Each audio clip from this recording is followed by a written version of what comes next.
For over a century, we've been trying to plan our cities. But what if our entire approach, our fundamental operating system for how we think about urban life, has been wrong this whole time? Well, today, we're diving into the radical evolution of urban planning. It's a story about moving from rigid, old-school blueprints to a living, learning intelligence for our cities.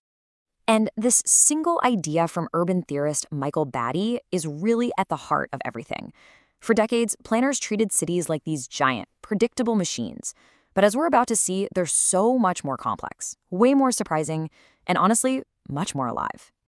All right, so let's jump into that first paradigm. You have to picture the early 20th century, right? The big goal was to bring some order to the chaos of the industrial city. And the solution they came up with? Simple. Treat the city like a machine. You could design, build, and control entirely from the top down. Now, this whole machine logic was built on a few core beliefs. First, that cities are controllable. Second, that all you need is a handful of experts in a room and they'll have all the answers. And third, the 30-year master plan. Oh man, that was the holy grail. The whole idea was to predict the future with models and then treat that plan like a sacred blueprint. Any deviation wasn't seen as learning, nope, it was seen as a failure.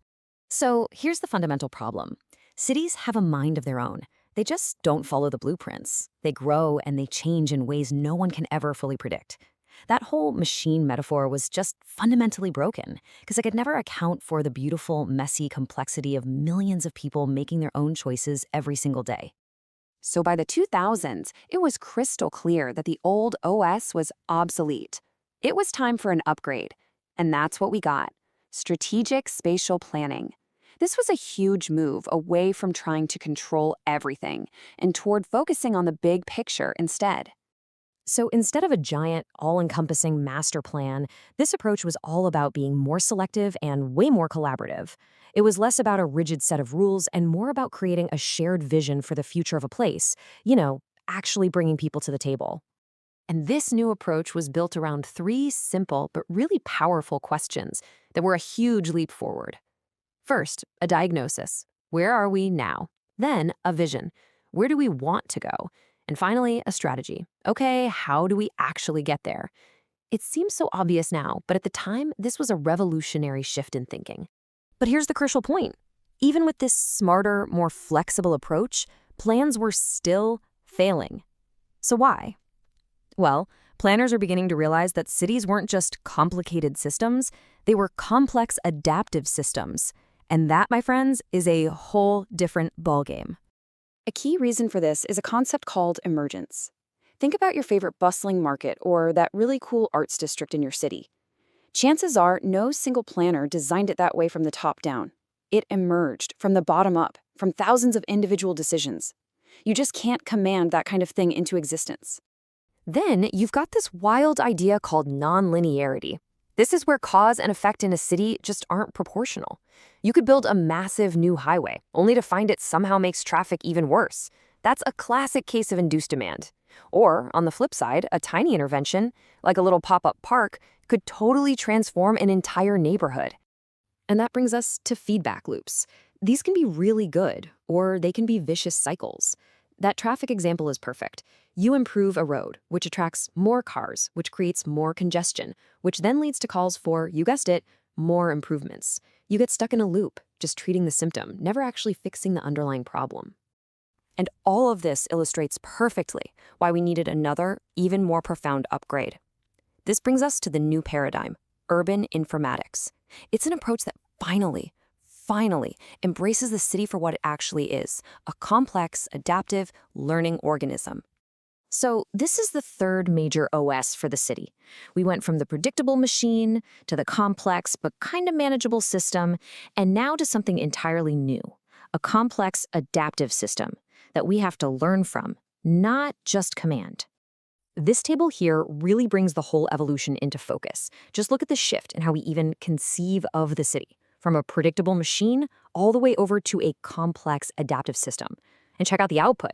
We move from a static, dusty master plan document to living adaptive systems and real-time dashboards. The entire logic of planning is literally being rewritten before our eyes. So let's see how this transforms those three big strategic questions. First, where are we? Well, strategic planning relied on these periodic snapshots, a big study done every 5 or 10 years that was already out of date by the time it was published. Urban Informatics uses real-time streams from sensors and data. It's like having a live video feed of the city, not just an old photograph. Next up, where do we want to go? The old way was all about arguing to get everyone to agree on one single preferred future. The new way uses tools like digital twins, which are basically dynamic virtual models of the city, to explore multiple possible scenarios. It's way less about fighting over one vision and more about learning together about the trade-offs of many possible futures. And for the last question, how do we get there? The fixed blueprint is dead. In its place, we have adaptive governance. And this means a plan is no longer a command to be executed. Instead, it's a hypothesis to be tested. We try something, watch the real-time feedback, and adjust our strategy as we go. The city itself tells us if we're on the right track. So what does this all actually look like in practice? How do you really plan this new adaptive city? Well, it turns out it's a powerful combination of two different but totally complementary ideas. The first pillar is a new science of cities. By using data, we can start to understand the universal rules that make places vibrant. It's kind of like understanding the deep structure of a city's DNA. The second pillar is deeply democratic. It's about using technology to bring citizens into the process, tapping into all that amazing local knowledge. So you have data-driven science providing the framework and collaborative governance making sure the solutions actually work for real people, hand in hand. And this brings us to the final critical question. For the first time in human history, we have the science and the tools to understand our cities with a depth we never thought possible, to see them as the living, complex organisms they truly are. The technology is here. The real challenge is for our institutions, our politics, and our own mindsets to catch up. So the question is, are we ready to make the upgrade?